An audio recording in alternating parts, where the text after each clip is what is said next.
Saanich toward sustainable annual levels of infrastructure funding. For the third year in a row, Saanich ranked in the top 3 best places to live in British Columbia. 2012 to 2014, Money Sense magazine made these rankings, and for 2014, Saanich has ranked as #1 in BC. 2 of the 3 annual indicators for vibrant connected economy continue to be holding or improving, including the proportion of business tax revenue and business licenses issued. The value of commercial and industrial building permits has declined for the 3rd consecutive year as the impact of slower growth continues to be felt in Saanich. Under the theme of service excellence, an important highlight was the 2014 local government elections that increased advanced voting opportunities, mobile voting at seniors' facilities, and individual voter notification cards provided to eligible electors. The planning for the 2015 citizen and business surveys was completed in 2014, and work continued on the multi-year initiative Saanich Remembers World War I. WorkSafe certification or certificate of recognition was successfully recertified. The 5 annual indicators for service excellence are relatively stable year over year. The proportion of recreation course registrations processed through the website is slightly under target. The volunteer turnover rate of employees, vacancies filled by qualified internal candidates, and supervisory and management vacancies filled internally remain well above the targets set. The annual learning and development investment in staff is slightly above the target. I'll now turn the microphone over to the Director of Corporate Services for the public participation.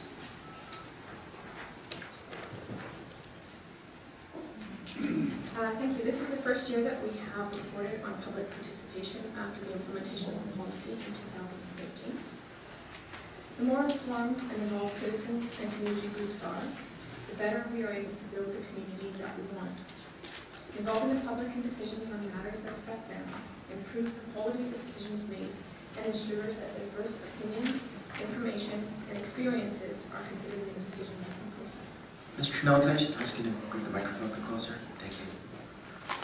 In 2014, Saanich undertook different kinds of public participation initiatives, which saw a significant number of the public attend, participate, enjoy events, volunteer, and most importantly, provide feedback on key projects and undertakings.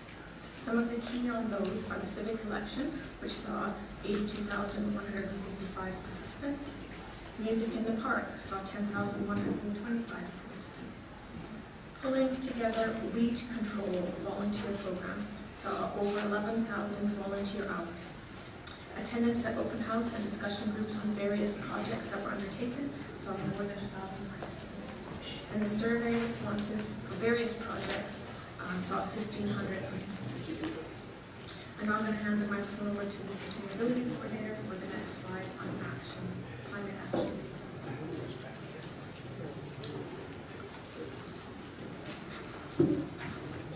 Good evening, Mr. Mayor and Council. Just like to quickly go over some highlights from our climate action work over 2014. Within municipal operations, Saanich has achieved an overall reduction in greenhouse gas emissions of 12% from 2007 to 2014. In 2014, with the intent to maximize utility incentives, Saanich conducted detailed energy studies of our 4 recreation centers and the municipal hall. And the actions from these studies will be prioritized and implemented in 2015 and 2016.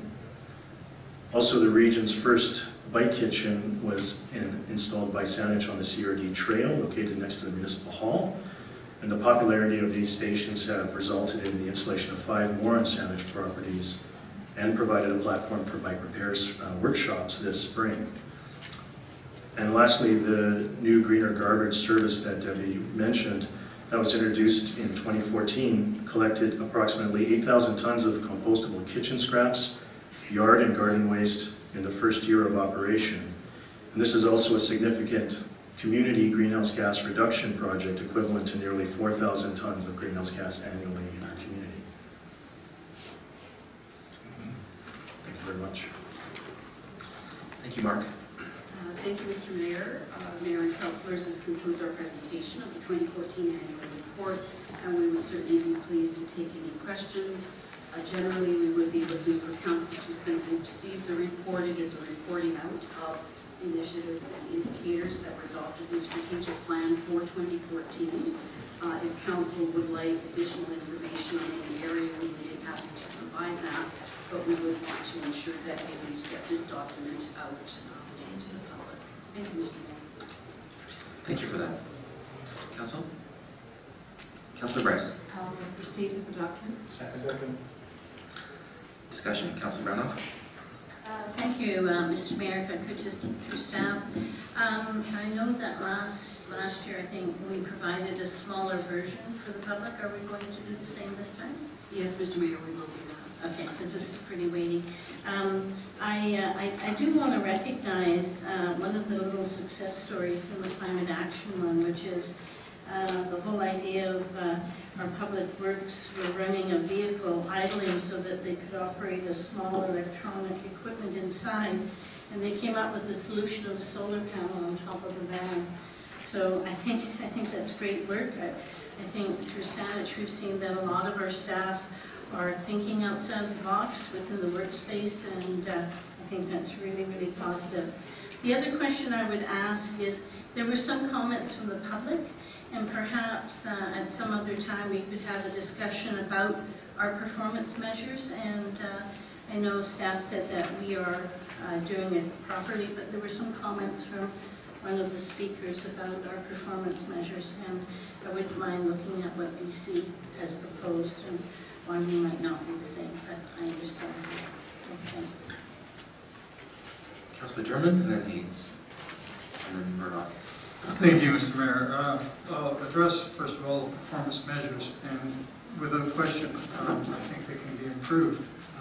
There are certain areas where I don't think we're managing to measure, such as things like the effectiveness of transportation, increasing problems of congestion and so forth, where our performance measures need to be sharpened.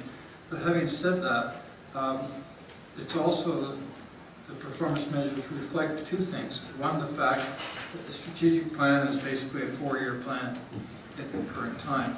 So some aspects of that plan will not be put in place in a given year, even though we adopt that as part of the longer-term plan, and you will not see a performance measure until the time when that actually begins to be put in place. Secondly, in some cases, we rely on, for some of our performance measures, on outside agencies. And to do it in-house would be a very expensive proposition. Could be done, but it would require a lot more expenditure of taxpayer money. Those outside agencies do not necessarily provide the information on an annual basis. And if we're going to rely on those outside agencies, we will need to, accept the fact that we report back when the information is made available to us. The last thing I wanted to mention is I'm pleased to see us make progress on climate change, but the world is changing very rapidly, and I think probably we're all aware, but it's worth reiterating that we will have to make much, much more progress, much, much faster in the near future, and there's no question about that. Thank you. Councillor Haynes.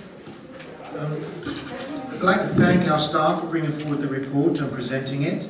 And it's very interesting being on this side of the table now after working on the other side. For example, when I was at SCAN, Saanich Community Association Network, staff would come and present the strategic plans, and we would say, can we talk about some of these measurements and objectives? We can look at the cup half empty, or we can look at the cup half full. And we already heard from the public today that compared to a neighbour just south of us, not the USA, but Victoria, our annual report does a very good job of reporting on some of the metrics of Saanich. But we've also heard during our budgetary discussion, when the room was empty except for a few, that yes, we need to look at some new ways perhaps of discussing the budget and looking at our figures. And our own CAO, Andy Laidlaw, has made the point that as we go forward this year, that is an aspect we can do. One of the proponents, one of the speakers today mentioned metrics machine readables, performance measures, standard metrics. This all talks to an IT department that can step forward and do that. So as Council consider this, and Judy Brownhoff, Councillor Brownhoff mentioned, yes, we should look at our performance measures. We need to make sure we put in the infrastructure if we want to achieve some of these objectives. I'd like to compliment our staff and say thank you. I'd like to appreciate the comments from the audience tonight and just remark that they're actually consistent with some of the work that's already been identified to go forward within SANEJ and will, I imagine, be a part of our internal governance review. Thank you. Thank you. Councillor Murdoch? Thank you, Mr. Mayor. I too want to thank those who came to speak earlier to the report, and I think acknowledge that we've heard the remarks.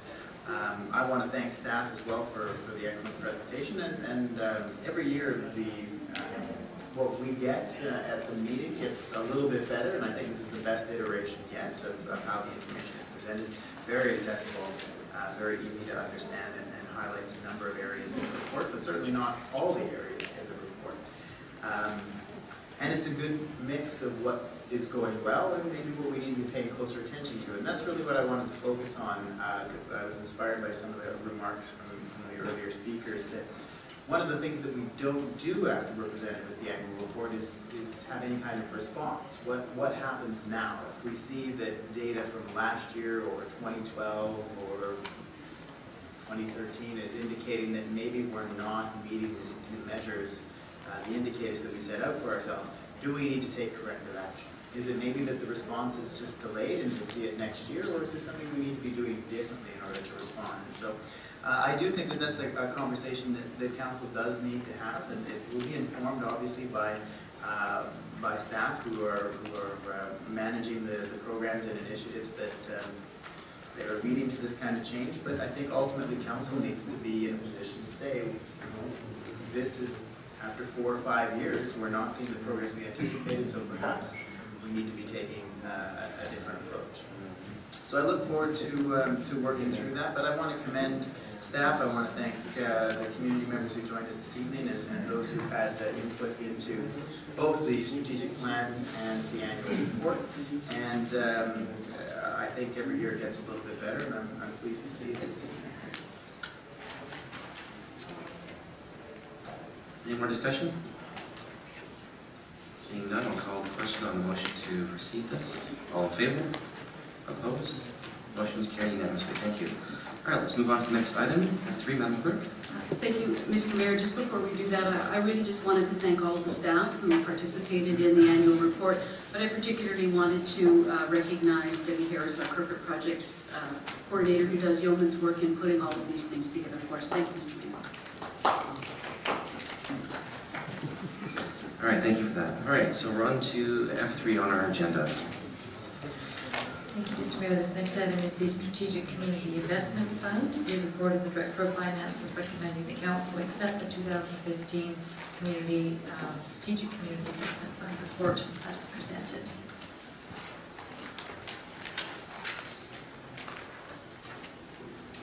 Are we going to hear from our Director of Finance, or just can we proceed? Alan, would you like to come up, please? Thank you, Mr. Mayor. So this is a report that is produced for provincial regulation. This is part of our unconditional grant program from the province. They give us the traffic fund revenue sharing grant. We state what the intended use is, and then we must report out the use of those funds. Great, thank you. Any questions? Councillor Plant. Thank you, Mr. Mayor. Move acceptance of the report. Second. Any more discussion or questions for our Director of Finance? All right, thank you. Seeing none, I'll call the question. All in favor? Opposed?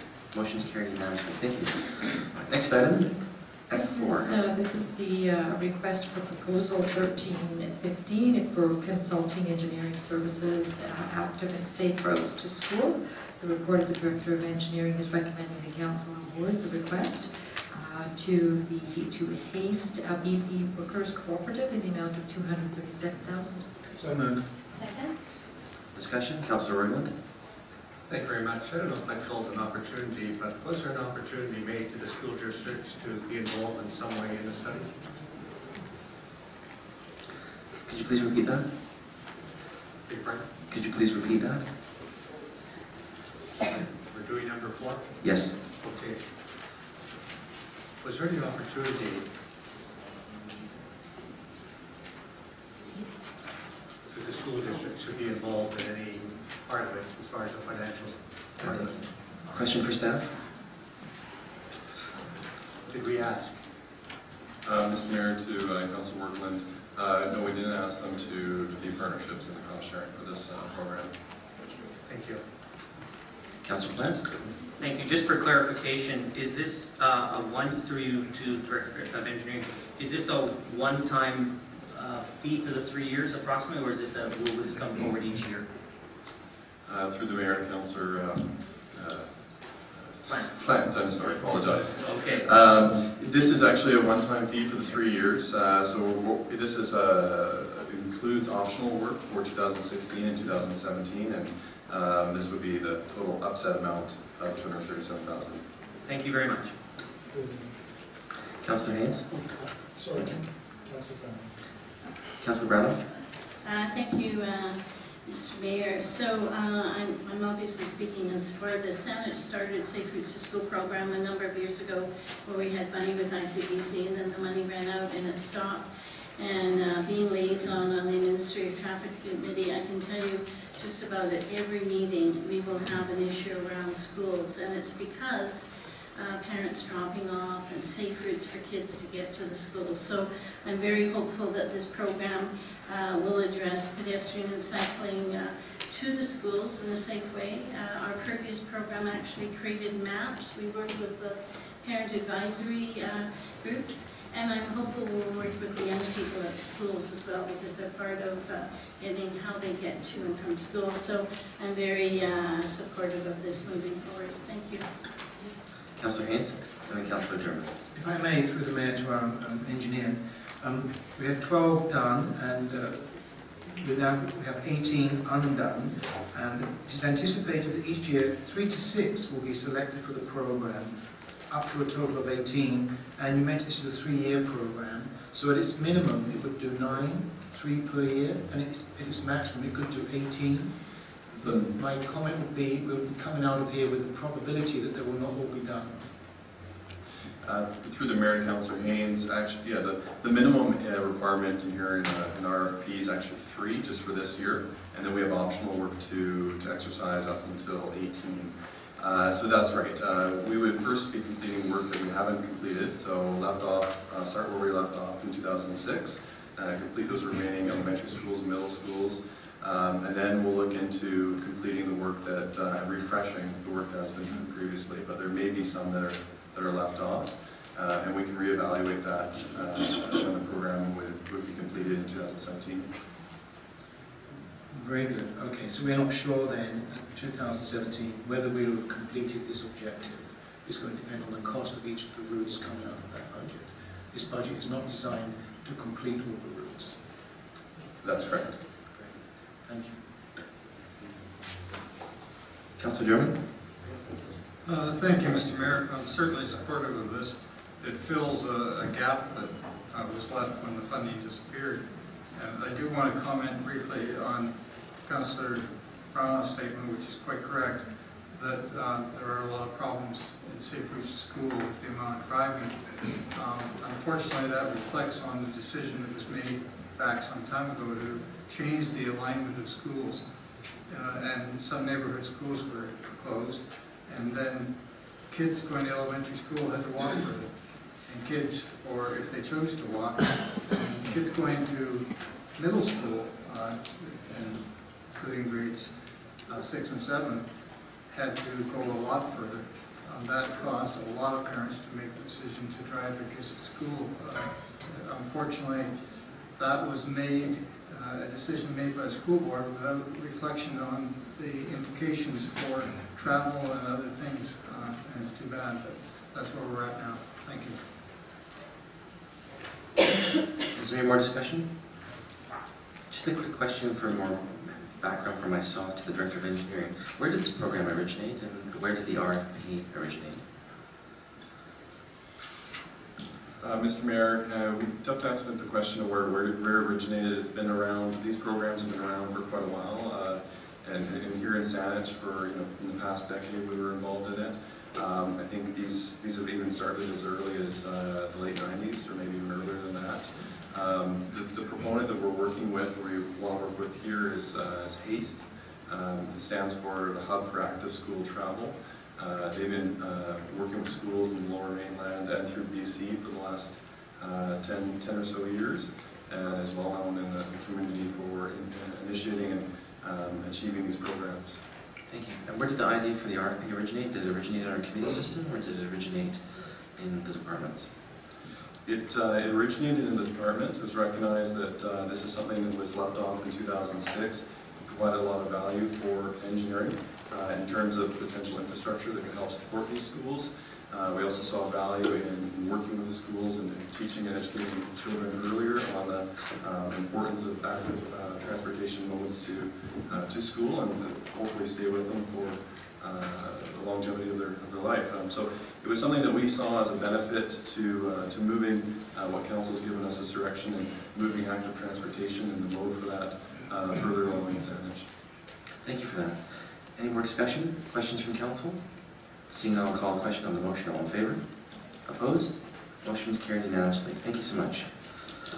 All right, we'll now move on to item G1 on our agenda, recommendations from committees. Yes, Madam Clerk. Thank you, Mr. Mayor. This next item is the 2014 Financial Information Act submission. Before Council is the recommendation from the Finance Audit Personnel Committee, recommending the Council that the report be accepted. The appropriate motion for Council this evening would be that the report be approved.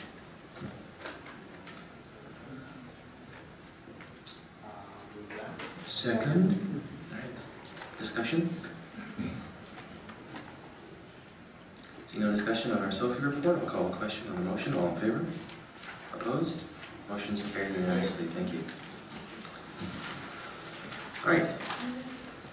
Almost done with the Council portion of the agenda. We'll now move on to H, reports from members of Council. H1, affordable homes and property transfer tax. Yes, correct, Mr. Mayor. This item is a report from Councillor Haynes, and he is recommending that Council write to the Premier and to ministers, requesting that they take action to reduce the negative impacts on housing affordability in the province. I would like to move that motion for kind consideration by my councillors and colleagues, and if there's a seconder, I'll do it. Councillor Haynes, would you like to speak to it? Thank you. The report, I believe, does largely speak to itself. I did rewrite the report with kind assistance from particularly Councillor Plant and some others. I was sensitive to some of the feedback I received for the last report that Councillor Sanders thought the thought linking between the section was a little bit random, that it didn't flow well. So they have this report has been extensively rewritten, and I hope I've addressed that. You'll see that this is actually not going to UBCM, and the reason for that is that I gather from more experienced people than myself that we have to be selective on the types of reports we send to UBCM, and strategically we can achieve our objectives here by communicating directly with the province by letter, as I identify.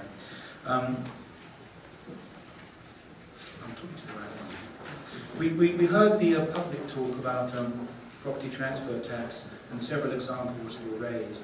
Since this has been out in the Times Colonist op-ed that I put in, several people have contacted me with some other examples, and I'll share one with you now. Apparently, if you're both on title of your home, and for some reason of work or cognitive function, you need to transfer title to one of the spouses, but you're both still living there, then that transfer that is within the family, it doesn't transfer it to out of the family, it's not been sold, it's been done because of the advice of medical people about the infirmity, the mental capacity of one of the members that they should come off title. You pay property transfer tax. If for liability issues around your business, say for example you're going to business and there's a high liability risk on the wife or the husband or the partner, the recommendation from your legal counsel would be to transfer ownership to one of the partners. Once again, property transfer tax is paid. So I'm just raising these as a couple more items that we could identify where there is healthy reasons for a review of this tax. I'd appreciate the feedback of my colleagues. Councillor German? Thank you, Mr. Mayor. I will be happy to support this and thank Councillor Haynes for bringing it forward. Just a little bit of history. This has come before council before. I brought a report to council some years back, and I believe we wrote a letter, but certainly we sent a resolution to UBCM, and at UBCM that resolution was adopted almost unanimously, I believe, although it's been some time back. It is UBCM policy, and UBCM has been working with the province to get them to change the nature of it. I think the province is somewhat addicted to the revenue and hasn't been willing to make any changes at this time. But it certainly is something that we have been after for a long period of time. And in the end, I guess it's a positive thing to keep dripping on their forehead, because eventually perhaps they will reconsider. But up till now, despite a number of powerful entreaties, including from UBCM, they have been unwilling to move. Nevertheless, I certainly support this initiative. Thank you. Councillor Price? Thank you, Mr. Mayor. The property transfer tax has been in since 1987. It's been hated from the day it came in, and that has not let up over the decades. Governments have come and governments have gone, and the dreaded property tax has stayed there. Local governments have raised that issue. And so I think, if a letter is sent, I think we should kind of try and phrase it a bit differently.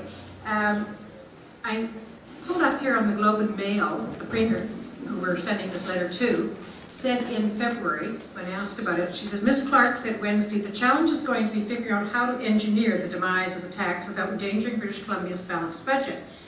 In order to chop $1 billion in revenue out of the government either needs to be $1 billion smaller, taxes need to be $1 billion more elsewhere, or there needs to be $1 billion in new revenue from economic growth. That can happen over time. She said the government is focused on economic growth in hopes of engineering the conditions for an attack on the tax, which I thought was a pretty good phrase. I would think that in order to try and, I don't think it's that they don't know. I think they know that it should go and they want it to go. I would think if we are communicating, that language that captured a kind of spirit of, we understand government is planning to do this, we encourage it, this type of thing, rather than just kind of a blunt, hey, in case you didn't think of that, we hate the tax. So I think that because it has such a history, it can be crafted in a way that it could have perhaps some value. I suspect that just as the Premier has said, if they could get rid of it, they would, but nobody would like the squealing that happened when either programs were cut back or whatever.